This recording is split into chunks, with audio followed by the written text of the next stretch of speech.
지난 한 주간 동안에 우리 모든 교우들이 함께 번사이드에서 하박국 캠프를 한 마음 한 뜻으로 마치고 또 아름다운 마음들을 서로 나누는 귀한 시간을 가졌습니다. 형편과 처해진 여건들 때문에 참여하지 못하신 교우들도 있기 까닭에 오늘 이 아침에는 함께 이 캠프의 마지막 결론 부분이었던 하박국의 결론을 나누고 싶은 마음이 있습니다. 재미있는 연속극이라도 3번, 4번 자주 보면 재미가 떨어지는데 같은 설교를 다시 듣는다는 것은 어쩌면 마음의 고통이고 괴로움일 수는 있겠지만 어떤 분이 이렇게 말씀해 주셨습니다. 다시 듣고 싶은 설교가 좋은 설교다. 그런 이야기를 하시기에 제 설교를 다시 듣고 싶어 하는 사람은 물론 없겠지만 제가 그래도 반복하면 좋은 설교로 만들어 주시지 않을까 하는 희망과 기대함으로 오늘 결론 부분을 함께 나누고 싶은 마음이 있습니다.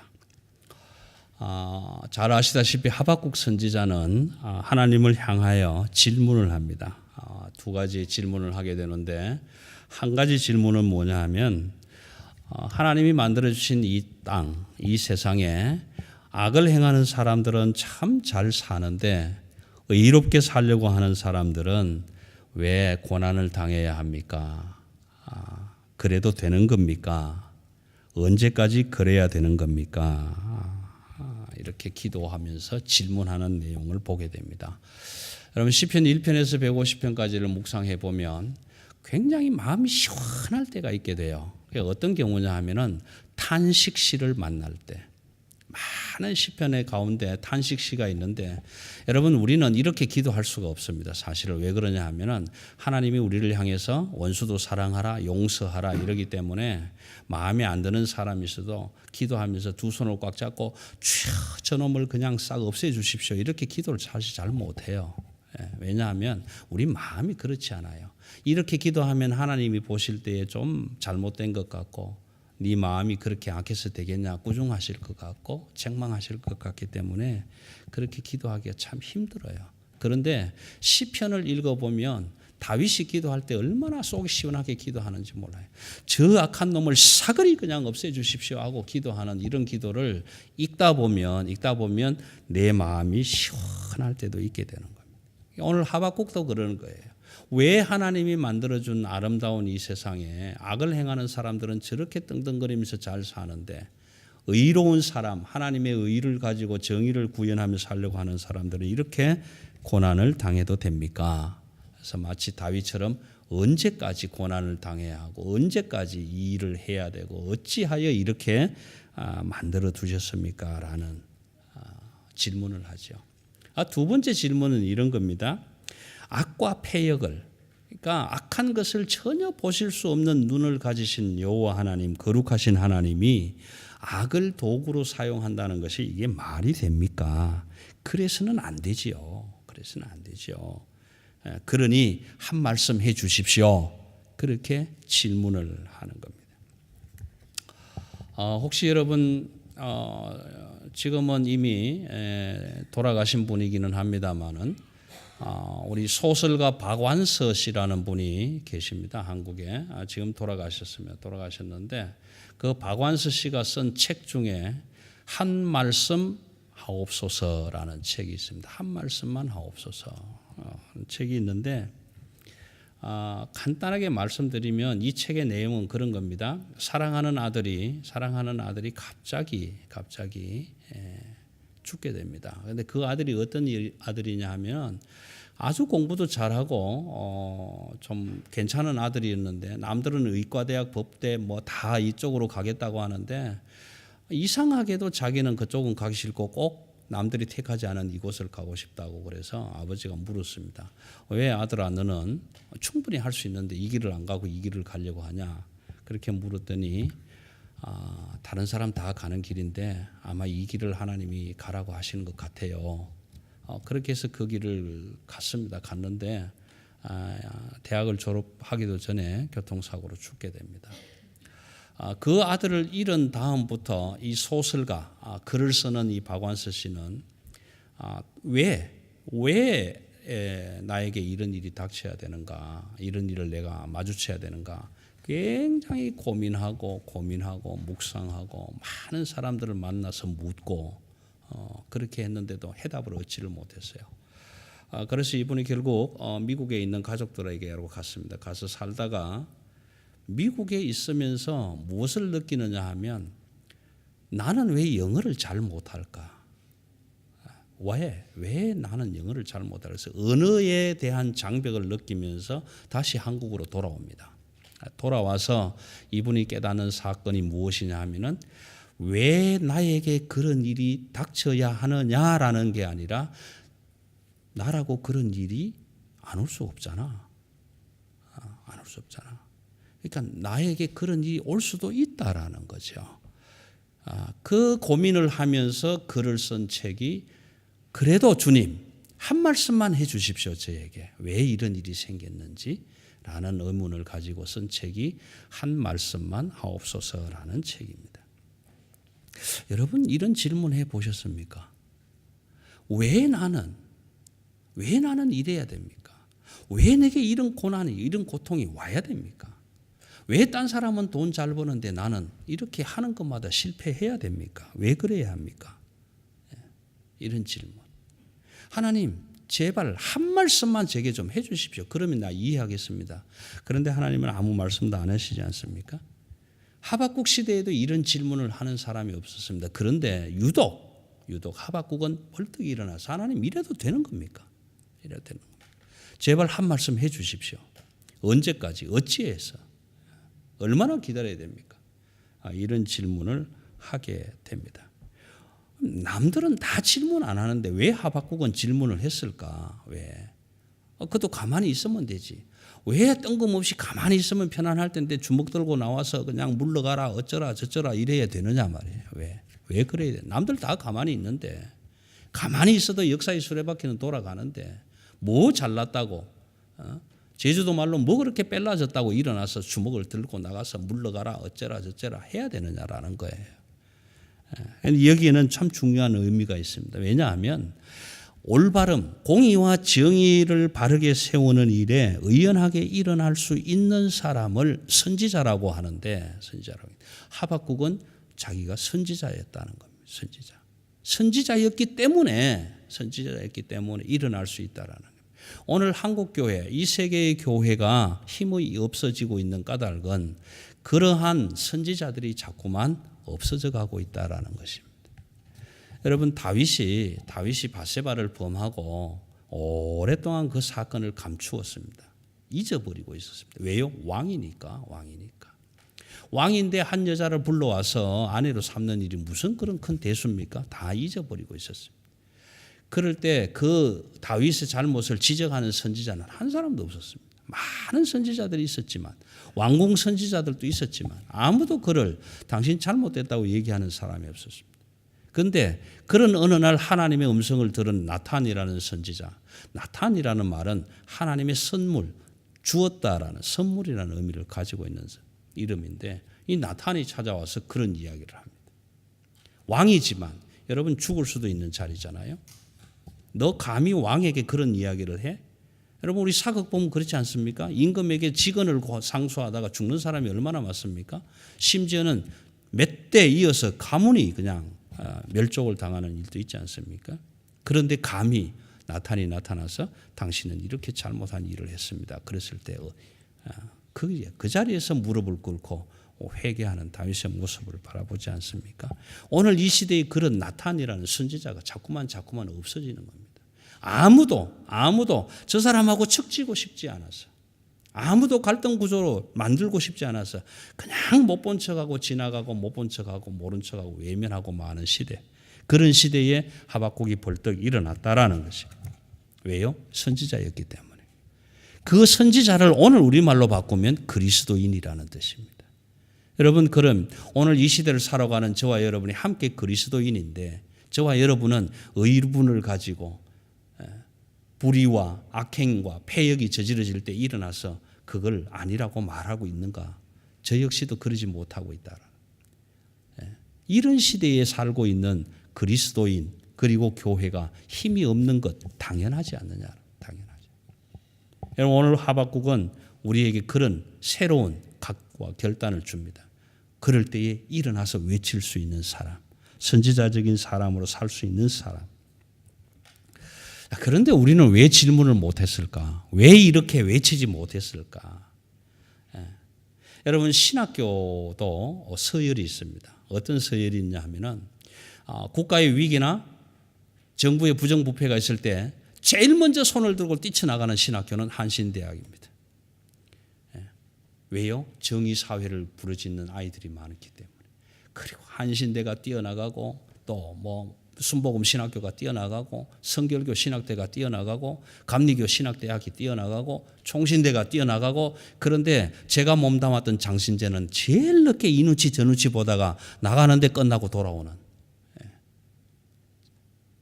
제가 그런 좀 삐리한 학교를 다녔습니다. 그래서 그런지는 모르겠지만 저 역시도 정의를 바라보고 앞장서서 부르짖지 못하는 참으로 어리석은 선지자, 참으로 무능한 그리스도인이 아닌가 그런 생각을 할 때가 참 많습니다.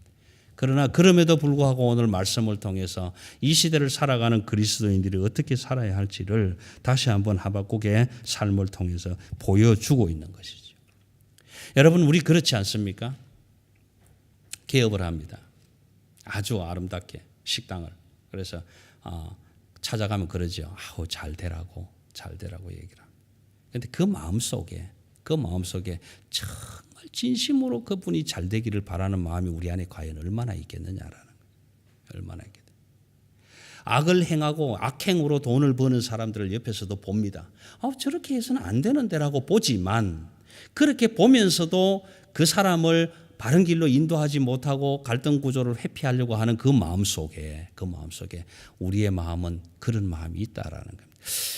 비록 악하기는 했지만 나도 좀 저렇게 돈을 벌어봤으면 하는 마음이 우리 안에도 있다라는 거예요. 여러분 이 심리학 구조에서 다시 한번 살펴보는 일이 있으시겠지만 이러한 마음 구조들이 우리 안에 있게 됩니다. 여러분 우리가 상대방을 당신은 그러면 안 돼라고 말할 때 그 당신의 모습에서 내 안에 싫은 모습이 들어있기 때문에 그 모습이 드러나면 저러면 나는 싫어하는 모습입니다. 그래서 우리는 얘기하게 됩니다. 당신 그러면 안 돼 라고 하는 그 말 속에는 내 마음에 그것을 싫어하는 마음이 있다라는 거죠. 우리 깊이 한번 생각해 보아야 합니다. 그래서 우리의 마음 속에도 적당한 악은 적당한 잘못은 좀 저지르면서도 돈을 벌고 풍부하게 살 수 있다면 나도 좀 그래 봤으면 하는 마음이 우리 가운데 있다라는.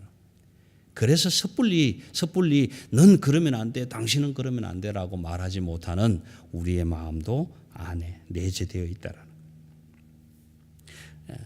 어쩌면 하박국 선지자 안에도 그 마음이 있었는지 몰라요. 왜 의로운 사람이 잘 돼야 되는데 악한 사람이 저렇게 잘 돼야 되는가? 그렇다면 그 마음속에 선지자지만 나도 좀 그래 봤으면. 여러분 저는 제 개인적인 이야기입니다. 모든 목사가 그렇지는 않겠지만 저는 그런 생각을 해요. 언젠가 장로님하고 이런 얘기를 한번 나눈 적이 있습니다. 장로님 저는 이런 좀 꿈이 있는데 왜 하나님은 돈을 좀 안 주실까? 그러면 그 장로님이 그렇게 대답하시더래요. 목사님 비전이 크고 꿈이 있는 목사에게는 돈 안 줍니다.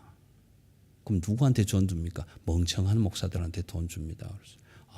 그럼 좀 멍청해야 되겠다. 그런 생각을 해본 거죠. 여러분 이 생각이 어떤 생각이냐 하면요. 누가 어느 옆집에서 뭐 복권을 샀다, 상품을 샀다, 뭐 상품을 탔다, 좋은 것을 얻어왔다 그러면 나도 그런 거 좀 얻어봤으면 하는 마음인 거죠. 교회에서 보물 찾기 하면 평생 60평생을 한 번도 보물 한 장을 찾아보지 못한 사람들은 그런 생각이 들죠. 나도 한번 빨리 찾아봤으면 누가 감출 때 눈 뜨고 있다가 얼른 보고 와서 하나 빼봤으면 하는 그런 마음이 생기는 우리 안에 다 그런 마음이 있더라라는 겁니다. 그런 질문을 하박국에게 이렇게 하나님은 응답합니다. 네 눈으로 보았느냐? 그들이 노략질한 것을 보았느냐? 그대로 노략질을 당하게 될 것이다. 그들이 착취한 것을 보았느냐? 그들이 착취한 그 모습 그대로 그들도 착취를 당하게 될 것이다. 그들이 억압한 것을 보았느냐? 그 억압한 그 모습 그대로 그들도 억압을 당할 것이다. 그들이 피를 흘리면서 나라를 빼앗는 걸 보았느냐? 그들도 반드시 피를 흘리면서 나라를 빼앗길 것이다. 그렇게 말씀하시는 거예요. 그러면서 한마디 더 붙여주십니다. 그러나 오직 의인은 믿음으로 말미암아 살리라. 그렇게 말씀해 주셨는데 의인은 오직 믿음으로 말미암아 살리라. 언제까지 그렇게 믿음으로 살아야 하냐 말이에요. 언제까지. 하나님, 내 눈 뜨고 있는 동안에 언제 이 악이 없어지는 것을 볼 수 있겠습니까? 얼마나 답답했을까요? 그때 하나님은 이렇게 얘기합니다. 수년 내에 이룰 것이다. 수년 내에. 여러분, 이 수년 내라는 것은 말씀드렸지만 in my day, 내 생명이 다 하기 전에, 내 수한이 다 끝나기 전에 악이 없어지고 의로움이 다시 세워지는 것을 내 눈으로 목도하리라. 그래서 묵시와 계시는 때가 있다. 반드시 이루어진다. 기다리라. 그렇게 말씀하시는 거예요. 여러분, 우리 성경을 통해서 그 사실을 짧지만 볼 수 있습니다. 왜냐고요? 아수르라는 나라를 통해서 유다가 멸망을 합니다. 그런데 그 아수르는 바벨론에게 멸망을 당합니다. 바벨론은 페르시아에게 멸망을 당하고, 페르시아는 헬라 제국에 멸망을 당하고, 헬라 제국은 로마에게 멸망을 당하는 모습을 우리는 아주 적나라하게 성경을 통해서 보고 있게 되는 것입니다. 여러분, 하박국 3장은 이제 이렇게 응답을 주고받은 하나님 앞에서 하박국 선지자의 반응을 기록한 것입니다. 반응. 오늘 제가 제목은 응답이라고 썼는데 여기 리스폰스, 반응. 하나님이, 하박국은 하나님, 그 하나님에게 어떻게 반응하는가. 분명히 정의를 세우겠다고 말씀하신 하나님 앞에 하박국 역시도 이렇게 얘기합니다. 주여, 주의 일을 수년 내에 부응케 하옵소서. 수년 내에 나타내시옵소서. 그러나 진노 중에라도 긍휼을 잊지 마옵소서. 여러분, 여기에 주의 일이라는 것은 내 일이 아닙니다. 하나님이 하시는 일입니다. 그러므로 내가 스톱할 수도 없고 내가 계속할 수도 없는 거죠. 다만 하나님이 행하시는 일이다. 그리고 이 수년 내에라는 것은 내가 살아있는 동안에 내 생명이 끊어지기 전에 이 일을 목도할 수 있게 하여 주옵소서. 부흥케 하옵소서. 여러분, 부흥은 오늘 우리 자리가 150석 정도의 자리지만 이 150석의 자리가 다 차고 문을 열고 통로에까지 의자를 갖다 놓고 그렇게 사람이 많아지는 것이 부흥이 아닙니다. 오늘 하박국이 말하는 부흥은 나의 죽어있는 심령이 다시 살아나게 하여 주옵소서. 내가 선지자적 사명을 가지지 못하고 지금 죽어 있다면 다시금 살아나게 하여 주옵소서. 내가 죄를 짓고도 아닌 것처럼 감추고 있다면 나단 선지자를 보내서 깨닫게 했던 것처럼 나의 죄악을 들추어내 주옵소서. 내가 그리스도인이라고 하지만 그리스도인답게 살지 못했다면 하나님 나를 그리스도인답게 깨우쳐 주옵소서. 내가 예수를 믿고 다른 사람의 선물적인 삶을 산다고는 하지만 그렇지 못하다면 내가 가는 곳곳마다 재수없다는 소리를 하고 피하는 사람들이 많아진다면 하나님 그것을 나로 하여금 깨닫게 하셔서 내가 가는 곳마다 다른 사람들의 생명을 살려내는 선물적인 삶이 되게 하여 주옵소서. 이것이 부흥이다라는 이 부흥을 여러분 어떻게 해요? 나가 죽은 다음에 이루어지면 그게 무슨 소용이 있습니까? 내가 살아있는 동안에 내가 죽기 전에 그 부흥을 내 눈으로 바라보게 하여 주옵소서. 그렇게 기도하는 거예요.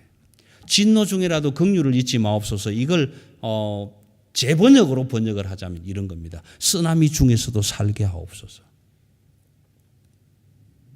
여러분, 하나님의 진노 중에라도 나를 긍휼히 여겨 주옵소서. 쓰나미가 밀려와도 그 안에서 나를 살아나게 해 주옵소서라는 기도. 이 기도가, 이 반응이 끝나고 나면 3절에서부터 16절까지가 뭐냐 하면 하나님이 법복을 입으시고 법정으로 등장을 하십니다. 지난 캠프에서는 이 말씀을 못 드렸지만 여러분 오늘 저와 여러분이 이렇게 법정에 서 있는데 재판관 되시는 하나님이 법복을 입으시고 재판정으로 들어오신다면 여러분, 저와 여러분 중에 과연 누가 똑바로 서서 견딜 수 있습니까? 누가 버텨낼 수 있습니까? 여호와 하나님이 우리 앞에 와서 심판하신다면 어느 누구도 바로 서 있을 수 있는 사람이 없을 것입니다. 또 알 수 없지요? 우리 장로님들, 집사님들, 권사님들은 하나님의 말씀과 계명을 순종하며 기쁨과 감사함으로 지금까지 살아왔기 까닭에 하나님이 오시면 잘했다 칭찬받을 위해서 뻣뻣이 서 있을 수 있을지 모르나 저는 아닙니다. 하나님이 등장하시면 아마 제일 먼저 불려나가서 벌을 받아야 할지도 모릅니다. 하박국의 반응이 끝나자마자 등장하시는 하나님, 그 하나님은 출애굽의 하나님으로 등장하십니다. 여호와 하나님이 대만에서부터 오시고 바란산에서부터 오시고 시내 산에서 천둥과 번개를 동반하면서 강림하신 그 하나님의 모습으로 홍해를 가로지르는 모습으로 이스라엘 군병들을 다 홍해 물속에 가두어 버리는 그 모습으로 하나님은 등장하신 그 하나님의 등장 앞에서 하박국은 시기오롯이라는 노래로 노래합니다. 여러분 시기오롯은 이런 노래입니다. 열정적으로 기쁨에 가득 찬 모습으로 몸을 흔들면서 노래하는 노래가 시기오롯입니다. 여러분 이건 찬양입니다. 찬양인데 아마 요즘으로 치면은 워십 댄싱을 하면서 찬양하는 그런 유의 찬양이 될 수도 있을 것입니다. 여러분 우리는 한번 생각해 봐야 합니다. 하나님이 법복을 입으시고 법정으로 등장하시면 우리는 죄로 인해서 죽을 수밖에 없는 순간인데 그럴 때 하나님 앞에서 일어나 춤을 추며 기쁨과 열정으로 노래할 수 있는 사람이 있을까? 오늘 성경적으로 얘기하자면 바벨론이라는 나라가 와서 부모 형제를 잡아가고 이웃을 잡아가고 나라를 빼앗아가고 모든 것을 다 그냥 잿더미로 만들어버리는 그런 상황이 생기는 그때에 과연 우리는 기뻐서 감사하면서 흔들면서 춤추며 노래할 수 있겠느냐라는 것입니다. 오늘 17절부터 19절까지에 있는 하박국의 시기오롯의 찬양이 그렇습니다. 자, 여러분 한번 보십시오. 17절 보시면 무화과 나무가 무성치도 않습니다. 포도나무에 열매도 없습니다. 감람나무에 소출도 없습니다. 밭에 먹을 것도 없습니다. 우리의 양도 없고 소도 없고 아무것도 없습니다. 여러분 행여라도 호주보다 더 강한 나라가 침입해 와서 저와 여러분의 부모 형제가 잡혀가고 이 나라가 포로가 되고 모든 들밭이 잿더미가 되고 먹을 것이 없어지고 정말 피폐해지는 그때에 다 죽고 없는 그때에 여러분 저와 여러분이 벌떡 일어나서 잿더미 위에서 열정적으로 기뻐하며 감사하며 그렇게 노래할 수 있겠느냐라는 것이 있겠느냐. 여러분 이건 말이 안 되는 거예요. 저보고 그렇게 물으시면 저도 못해요. 그런데 여러분 하박국은 이렇게 피폐하지고 아무것도 없는 상황이지만 왜요? 여호와 하나님은 우리를 다시 살게 하실 거니까. 완전히 멸망시키지는 않으실 거니까. 구원하실 거니까. 그래서 제가 예언적 과거 시제를 표현한 예언적 예언이라 말씀을 드렸습니다. 그런데 그런 상황을 바라보면서 하나님 감사합니다. 지금 바벨론이 쳐들어와서 우리 유다를 망하게 하시니 감사합니다. 신났습니다. 왜요? 그렇게 해서라도 정의가 살아나고 이스라엘이 살아나고 온 하나님의 민족이 새로운 마음의 부흥이 일어난다는 것을 알기 때문에 나는 감사합니다라고 찬양하고 노래하는 거예요. 여러분 제가 이 찬양을 들으면서 굉장히 비관적인 생각을 했습니다. 아니 도대체 무화과 나무도 무성치 못하고 포도나무에 열매도 없고 아무것도 없다는데 이런 상황에서 여러분 이 찬양 들어보셨습니까? 얼마나 템포가 빠르고 신나게 부르는지 모릅니다. 예. 오늘 아침에도 제가 2번 듣고 왔는데 저는 그 찬양이 왜 이렇게 빨라야 되는지 그 이유를 알게 된 거죠. 그래. 내 집에 쌀독에 쌀이 없어도, 먹을 것이 없어도, 당장 내일 굶는다 하더라도, 그래도 여호와 하나님의 백성들을 하나님께서 책임져 주실 것이다 라는, 난 구원의 여호와로 인하여 기뻐할 수 있다라는 그 먼 미래를 바라보았기 때문에 이 선지자는 그렇게 기뻐 흔들며 춤추며 찬양하고 있는 것입니다. 여러분, 오늘 원하기는 저와 여러분이 이런 믿음의 사람이 되기를 바랍니다. 그 중요한 것 중에 마지막 하나는 19절입니다.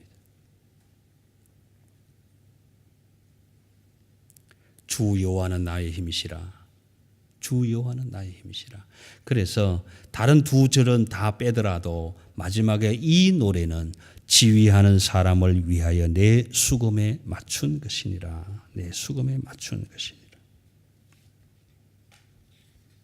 여러분, 시기온옷이라는 이 노래는 나의 교만이 다 잘라지고 이생의 욕망과 안목과 정욕이 다 사라지고 성령의 검으로 내 육신이, 내 영혼이 찔러 쪼갰을 받아서 다시 완전히 새롭게 부흥을 경험하고 거듭났을 때, 나의 육신이 다 죽임을 당하고 세상적인 것이 다 죽임을 당하고 십자가 예수 그리스도의 보혈의 은혜로 소생되어서 하나님의 기쁘심을 입은 심령으로 거듭남을 입었을 때 그때 외치는 하박국의 외침입니다. 오늘 이 외침이 저와 여러분의 가슴 속에도 일어날 수 있었으면 합니다. 주께서 주시는 성령의 능력으로 하나님, 이제 나는 세상으로는 죽고 여호와 하나님에 대하여는 다시 사는 그런 사람으로 살겠습니다. 그 외침이 일어날 수 있기를. 그래서 열정적으로 기쁨으로 춤출 수 있는 사람이 되었으면 좋겠습니다. 여러분, 이 노래는 지휘하는 사람, 지형하는 사람을 위하여 내 수금에 맞춘 것이니라. 여러분, 여기에 지휘하는 사람이라는 하나님의 원칙입니다. 하나님의 원칙. 하나님의 원칙의 악보가 어디에 있느냐 하면 17, 18절에 있는 겁니다. 비록 무화과 나무가 무성치 못하고, 비록 포도나무에 열매가 없고 소출이 없고 먹을 것이 없고 외양간에 우리의 양과 소가 없을지라도 라는 것, 이것은 하나님의 악보입니다. 음표입니다. 그럼에도 불구하고 구원의 하나님을 인하여 기뻐하겠다라는 것도 하나님의 악보입니다. 이 악보를 들고 저와 여러분은 수금을 연주해야 되는데 비록 무화과 나무가 무성치 못해도라는 악보를 연주하면서 비록 무화과 나무가 풍성할지라도 라고 연주할 수는 없는 겁니다. 왜냐하면 하나님의 악보와 맞지 않기 때문에.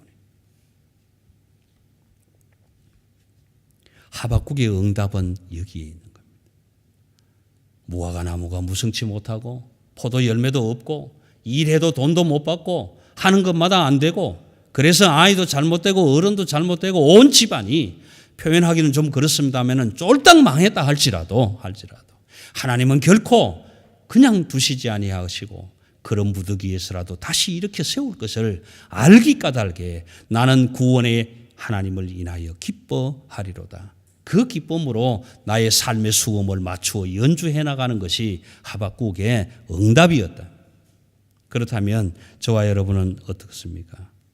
사랑하는 성도 여러분, 하나님의 사람들에게 일어난 이 부흥, 영적 부흥, 양이 아니라 그리스도인의 마음으로, 선지자의 마음으로 소생된 이 마음으로 부르는 부흥의 노래, 이 노래가 시기온옷이라는 노래입니다. 2017년 한 해 동안에 저와 여러분이 때로는 힘들고 어렵고 때로는 환난과 고통이 다가오고 때로는 우리의 힘과 능력과 지혜로 해결될 수 없는 일들이 홍해처럼 태산처럼 앞에 버티고 서 있지만, 그럼에도 불구하고 여호와 하나님의 구름 기둥 불 기둥을 따라가면서 우리의 삶을 연주해 나가면 우리는 하박국처럼 이 노래는 지휘하는 사람을 위하여 내 수금에 맞춘 노래라고 고백하는 날이 우리에게 이르게 될 것입니다. 원하기는 이렇게 부흥을 경험하고 그 부흥으로 노래하는 시기온옷의 백성들이 되셔서 우리 사랑의 교회 온 성도들, 온 가정, 온 가족들이 하나님께 이렇게 응답하는 삶으로 2017년 한 해가 하나님께 영광, 우리에게는 기쁨과 감사가 넘치는 삶이 되기를 부탁합니다. 기도하겠습니다.